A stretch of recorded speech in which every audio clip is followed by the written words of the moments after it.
Joining us now is Josh Luber, the CEO and founder of StockX, which is a stock exchange for sneakers. Did I get that all right?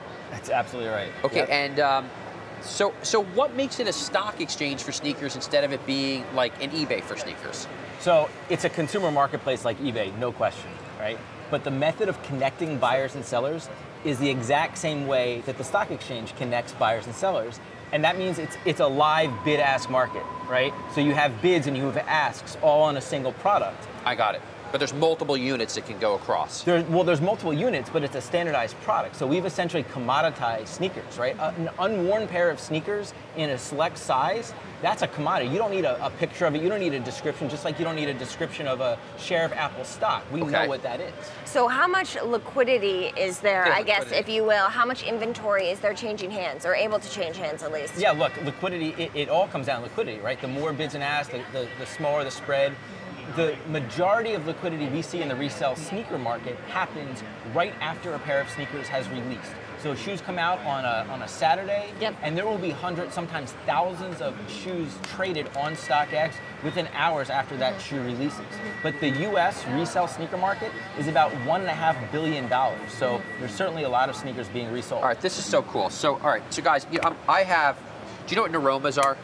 I didn't hear you, sorry? Do you know what a neuroma is on your foot, a neuroma? No. Okay, so a neuroma is when I had a nerve thing on my foot. I had to have foot surgery, okay? Sorry. It's okay. It wasn't like it was, critical or anything like that. And I have to wear extra wide, so that's why I love New Balance, okay?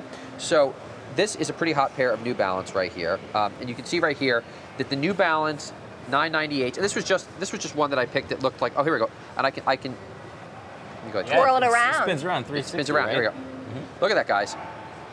Okay, so this New Balance here, the last sale was $220. The lowest ask is $225. The highest bid, I guess nobody is bidding. No one's bidding on that. I guess there's not as many people with the same foot surgery as you. The neuroma, yeah. Okay, let me see if let me go look up some other New Balance. Kristen, keep going. I want to look up some other New Balance. Go to one of the most. Go to a Jordan 1 that just released, right? You can go on the front page and you can see the shoes that have the most liquidity. That's a really interesting thing where you see spreads of $5, $10. Okay, but I'm into these. I want to do what I want to do. Okay. All right. Fair enough. Okay. All right. So here we go. That's a good one. This is a good one. Okay. Do you know this New Balance shoe? do. Okay. So this is New Balance 997 Concepts. Okay, and the last sale is $320. The lowest ask $270. The highest bid $250. Do you think that would be a good shoe for me? Yeah. I mean, that's actually a beautiful shoe, and the quality of that shoe is phenomenal. And that's actually a pretty good price to be able to grab it right there for $275. So then do you keep trading the shoes, or do people buy the shoes and then they take them home? Well, both, right? I think that the spectrum within the sneaker community is there's a lot of people that are pure business people, and they're really just trying to buy and sell. Right. But a lot of people want to own them and actually get them. Each shoe has a ticker. Yeah, sure. That's how we Very identify them. Sticker symbol. Very clever. It's kind of a long one, though. Do certain ones get better stickers than others? Like it's like Jordan's just like J5 or something, or It'll be AJ5 and then something to denote the colorway. The problem is that each shoe, there's a lot of sort of attributes to it. But we have a studio in Detroit where we produce a Mad Money-like show called StockX TV. We have an actual stock ticker that runs across with all the ticker symbols. Why don't you do that with us? Cheddar Why don't you air that with us? That was actually what I was going to talk about. Okay, fine. All right, and then do I take the shoes into inventory, or do I not take the shoes into inventory? If you want. So first of all, we authenticate every pair of shoes that's sold. So sellers ship it to us in Detroit, and we authenticate it, and we ship it to the buyer. Is Dan Gilbert involved in this company? Dan Gilbert is my co-founder in this. Dan Gilbert's your co-founder? He is. You know what I realize now? I was visiting the office. I took a shot on the basketball court. You're right next to that. You're right next to the basketball court. And it says really big, StockX, right there. Okay, the Jordan Index. Where's the Jordan Index here? How much money is changing hands? How many people are on the platform? How much money is changing hands? We call that volume in the stock market here. Yeah.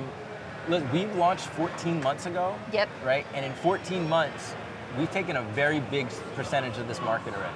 Okay, so here's the Jordan Index. Okay. Watch that get to like the Nike Index.